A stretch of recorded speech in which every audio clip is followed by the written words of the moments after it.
This week in the conversation, I have the privilege to welcome back into the conversation my old friend, Cori Nevruz. This time we're going to be talking about her second novel titled Left Without Answers. This novel is set to be released this month, and we're going to be talking about it, but also we are going to be talking about some other projects that she also has in the works. But before we get into this interesting video, I just want to remind you it's important to subscribe to this YouTube channel. And if you do, don't forget to click the notification bell so that way every time a video is posted, it's coming to you directly on your portable and as soon as possible. So let's get started.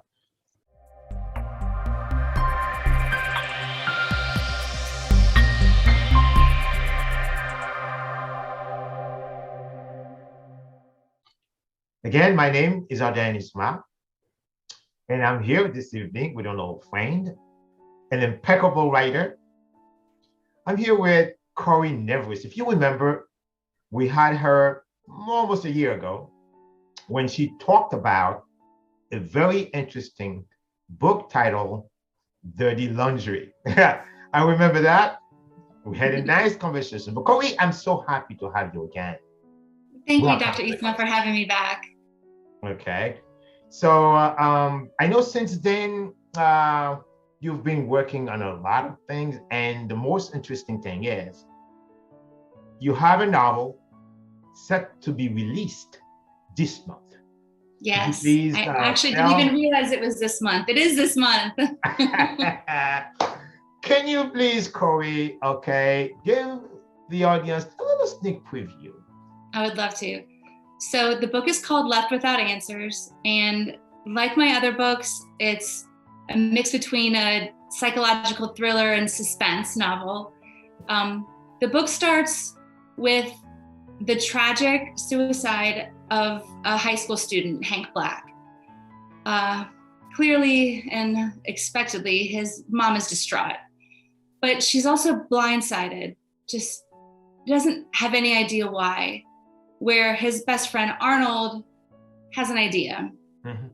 He knows that Hank had been bullied his whole life, and though he didn't really see it coming, he understands. Right. So after a lot of questions from Hank's mom, Alice, and finally she comes down to practically stalking Arnold, he finally lets her know the truth of what's been happening, hoping to give her some closure. But rather than give her closure, it only makes her have more questions and more things that she needs answers to.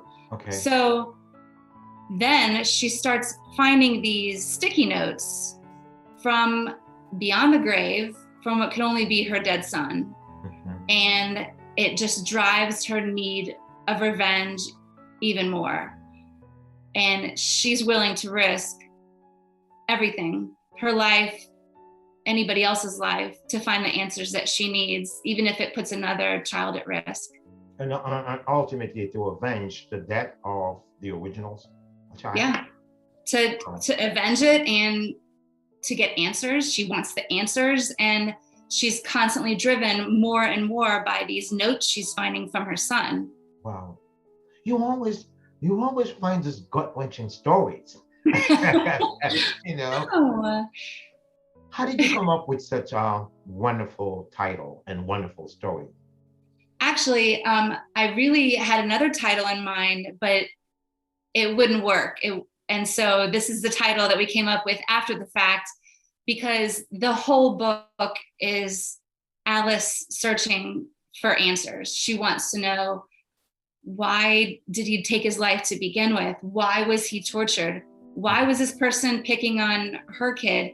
Mm-hmm. And why is she getting these notes from her son, even though he's already passed away? Mm-hmm. So the Left Without Answers just made so much sense when it came down to thinking about a new title. Mm-hmm. And you know something, your story is so real. Just like we say, fiction always reflects reality. Yeah. And that's precisely, think of it. How many parents as we talking right now, who are probably going through the same story you're telling right now. Yeah, and that is very upsetting to me. I know there's a lot of teenagers who deal with this, younger kids who deal with this, and the families that have to deal with the aftermath. And it's just devastating. And I hope that, the book is meant to be entertaining, but I do hope that it brings some awareness to people as well. It's a horrible thing to talk about, but it is something that happens. In your research, and the run up to the writing of the book, how deeply rooted you see this problem in our society today? I see it's a big problem, but I think there's a lot of different ways, a lot of different reasons why it's a problem.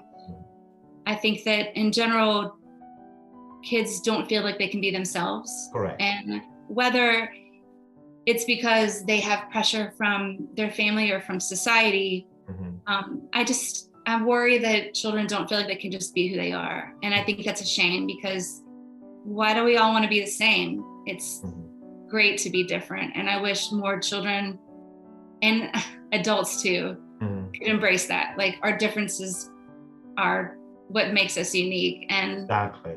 That's what makes life great and society great. Why would we all want to be the same?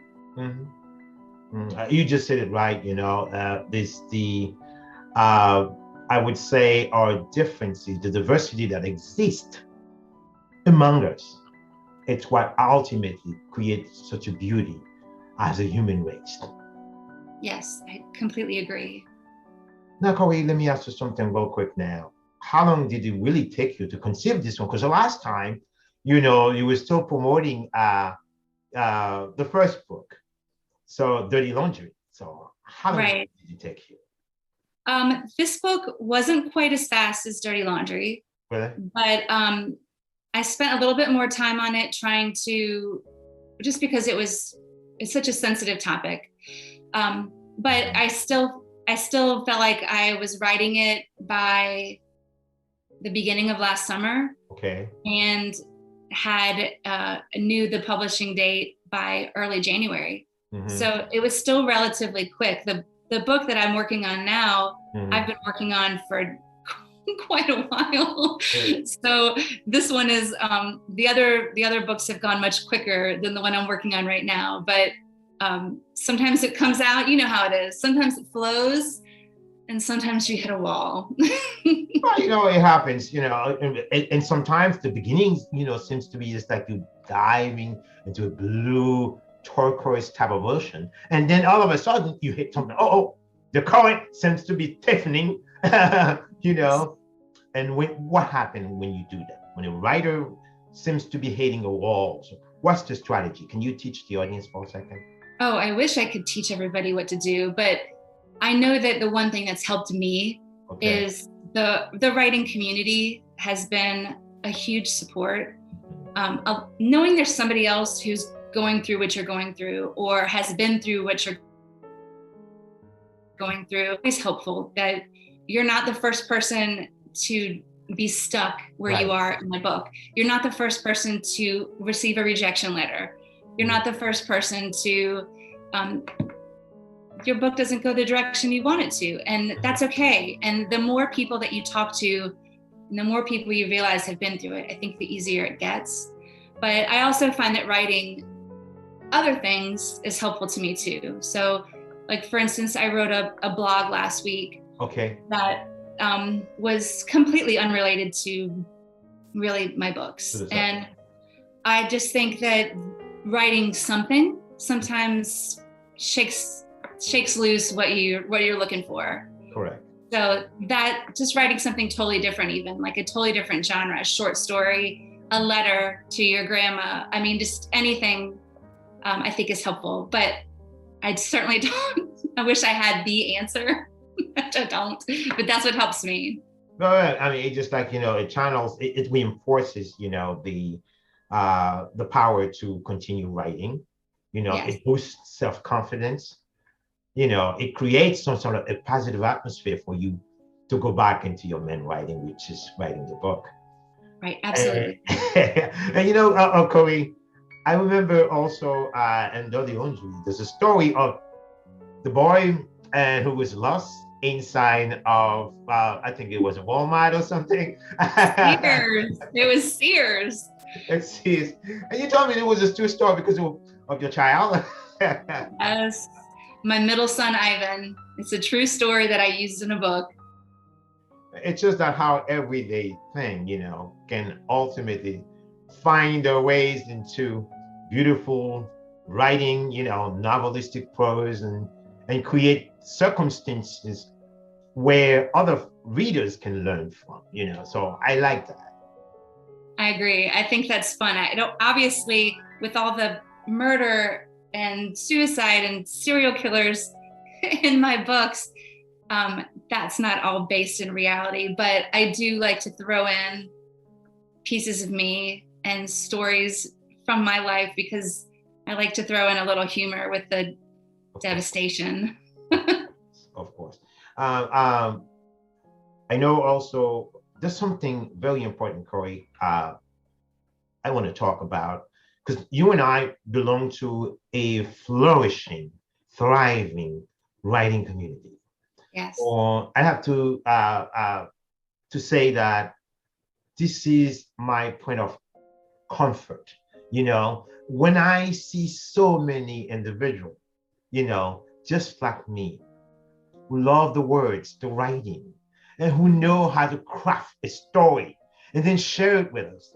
How do you feel, when you see writers sharing their work? I saw the other day, one of the writers made a tweet and said, what, I'm getting into a point now, my two characters, they about to fall in love. I need someone, please, to help me. You see what I mean? And then you see a lot of people, responded to it. It shows me the camaraderie, the power we have. Is that how you feel also in the community? I agree. I think that we're so fortunate to be in an industry where we're really not competitors. There's a lot of books in this world, and as a reader, I know I want to read all of them, and I never will, but there'll never be a shortage of books. And the fact that there's so many people who want to put out stories and entertain and teach, I think is fantastic. And everyone doesn't write like me, and that's great because I don't want to always read what's in my head already. So the fact that we have this community and that people are so good at supporting each other and don't break each other down and are willing to give a suggestion or throw in some support. We are so fortunate to have such a huge writing community with so much support. And also I do have a couple of groups that I belong to on Facebook. They're just as motivated, fired up, and the support also is always there, but nothing compared with the support we get from our writing community on Twitter. So that's right. I try to join writers groups in other areas, but you're right. The Twitter writers community is unmatched, and I'm so thankful for that. Now, you just said something. I just want to go back to it again. When you hit a wall on the second story that you're currently writing right now. Okay, so what would you advise a writer to do when the person seems to reach a certain point where just like you enter into sort of a black hole or something? What would you advise the person to do? Well, I think it never hurts to write more. I think if you go on a different tangent, you throw in a new point of view, add some other different kind of tool. Like, for instance, one thing that I was working into this novel is police reports. Mm-hmm. So I realized that something that was missing was the fact that the whole story is being reported. And so to throw in police reports and police interviews not only helped the pacing, it helped with character development and helped with the storyline. So switching it up and writing a chapter about something completely unrelated to your story, or writing about from the point of view of another character, will also bring up ideas, give you new ideas and new points of view. And actually, it's kind of fun how we create these worlds in our mind, but at the same time, we're just meeting these people. We're just learning about them too. So it just is a great way to get to know your own characters. Do you agree? Does that happen to you too, that you find yourself meeting them? If you remember the conversation last week, I believe, last week. And I asked one of the writers, and I said, do you usually hear your characters talking to you?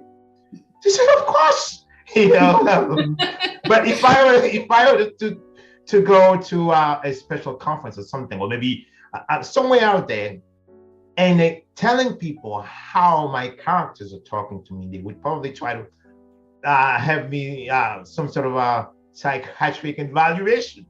People think that writers sometimes, they're not.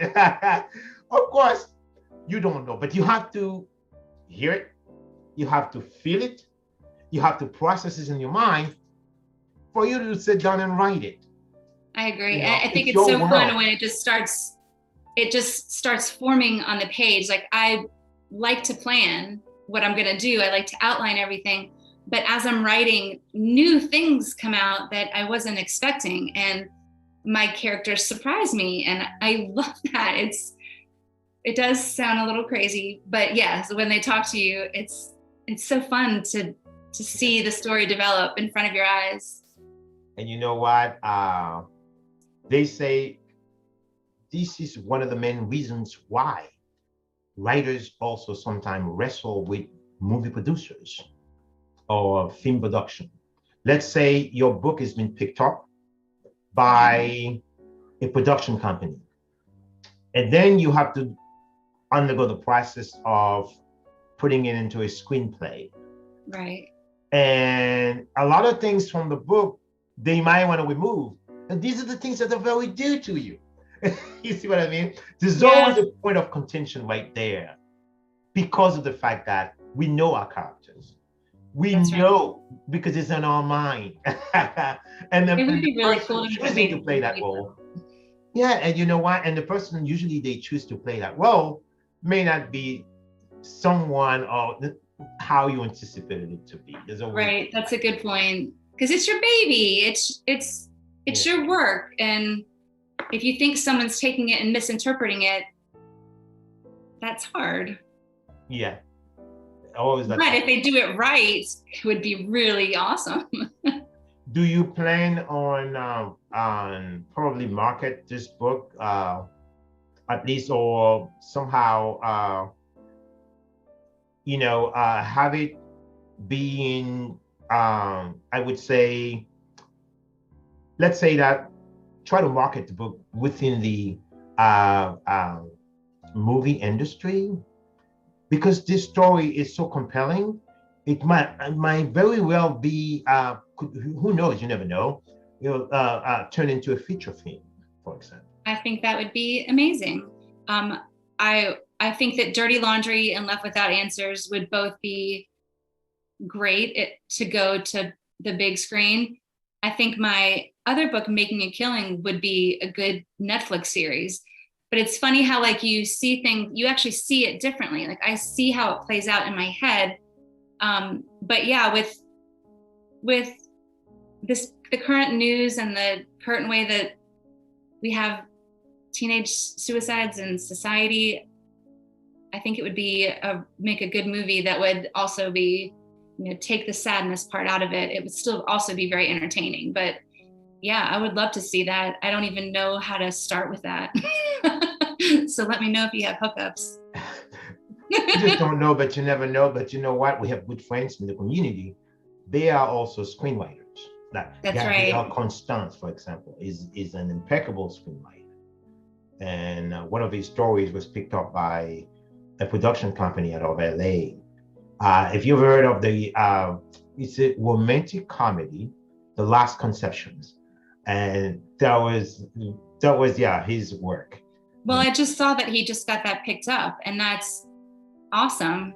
Yeah. But I didn't realize he wrote the screenplay too, as well as the book. Yeah. That helps. Yeah, he's one of the people also that we have. And now, of course, we have Tanvi Gandhi. She is also a young woman from Mumbai, India. But also the production company, they are not just overseas, but also in North America, in Chicago, and New York, So, I mean, these are the things that we ultimately, and the community, we should explore. Because our stories are so compelling, it's so great. Thank you. So, Cori, between now, when is exactly the official release date? The release date is June 22nd. So it's coming up. It's going to be soon. Now and then, you're going to be very busy, huh? I know. It's going to be really busy, and I'm really excited about it. This is my first book to come out at the release in both paperback and hardcover. Really? So it's really exciting to me because it's new and it's different from what I'm used to. And I feel like even though I love my other two books, I love them and they're very personal to me, I still feel like with the help of the writing community and with the help of people like you, I've grown as a writer. I didn't study literature and I didn't study creative writing. I majored in science, and it had nothing to do with writing at all. So to know that I've been able to have people to help me grow as a writer, and the more I read, the more I grow as a writer, I feel like this book is really just a more powerful story and better writing. So like I said, I don't want to put down my other works. I really do. They are dear to my heart, but I'm excited that I'm growing, and we always want to be constantly learning and getting better. Of course, yes. So I hope I'm there. I mean, I'm still growing after this too. So, but I mean, we all are learning, baby steps. I know after this release, you're gonna be very busy. But my questioning, in this era of COVID that we're living, how difficult you think it is for an author to really be on the road promoting his book? It's hard because there are still stores that aren't doing in-person events, or they're doing very limited in-person events. And there's also stores that have a backlog of authors that they've been waiting for, that their scheduling is out of hand. So it's really hard to travel because it's uncomfortable not knowing if you're safe or not. But even if it was just small time travel, it's hard to find the right places to go where you can actually make it work. So being an author that didn't come out until COVID, I don't even know what it's like to do a book tour. I don't know what it's like. I've done book signings with my children's books, but I haven't been in in-person events because my first book came out during COVID. Correct. I don't even know what that's like. I bet it would be fun. I would love to meet people who read my books. I would love to go to panels and conferences with other authors, but that's not the writing world I've ever been in yet. So hopefully that's something I'll be able to get into in the future. How about exploring the local media, the community media? Yeah, I have been talking to a local journalist about my new book. I've also talked to a journalist about my children's books, and it would be nice to be covered locally and have a book signing locally and just meet some people in the area that like my books. I think that hearing from people online through Instagram or Twitter or Facebook, or even getting emails, is so reassuring to know that there's somebody that likes your work and there's somebody that you entertained or gave them an escape from their life for just a little while or inspired them to do something. That feels so good. But to meet those people in person, I don't even know what that's like. I think that would be fantastic. I think so. I haven't been on the road since COVID, and it's pretty painful because I love to interact, with my readers. Yes. Yeah. Well, maybe when I never get on the road, you can give me some pointers. Yeah, I don't know what to do. Remember that it's a learning process now. I remember I had Miro Kokinov is a British actor. So I had him in a conversation. He said one day he went to, but also he's a stand-up comedian too. So he did a show in London and nobody laughed. So he thought, his performance was horrible. And at the end of the show, people kept coming to shake hands and all that to congratulate him. He said, but you never laughed. The people said, wow, this was so good. We didn't want to disturb you. You see what you never know. You never know. I know. Feedback is so huge and it's so much better. I mean, reviews are great and it's nice to know what people think, but I think it's fantastic to be able to contact authors and in social media age, them actually write you back. Like I reached out to somebody who I recently read and he wrote me back right away. And I'm such a fangirl that if an author who I've read writes me back, I think how can I just write an Instagram post about a new book I read and them comment? That's just the coolest thing. It just brings the world closer together. So, if there was anybody who I could do that for, that would be such a cool thing. Just even if it's not in person, which hopefully someday it will be. Okay. My last question. I want you to explain to the audience why on June 22nd, it is extremely important that they get this book in their hot little hands. Why? Well, if you like to be entertained, you're looking for a good summer read, a beach read, a pool read, something to just help you escape for a little while and just fall into the book and be entertained with the story, this is the book that you want to read. Okay, and the title again? Show it. Left Without Answers. Right here, Left Without Answers. Great. On that note, I'm just going to say it's been such a pleasure to have my old friend, impeccable author, Cori Nevruz, once again in the conversation. Thank you, Dr. Isma. Hopefully I'll talk to you again soon. Wow. Good luck with your book this summer. Okay, will do.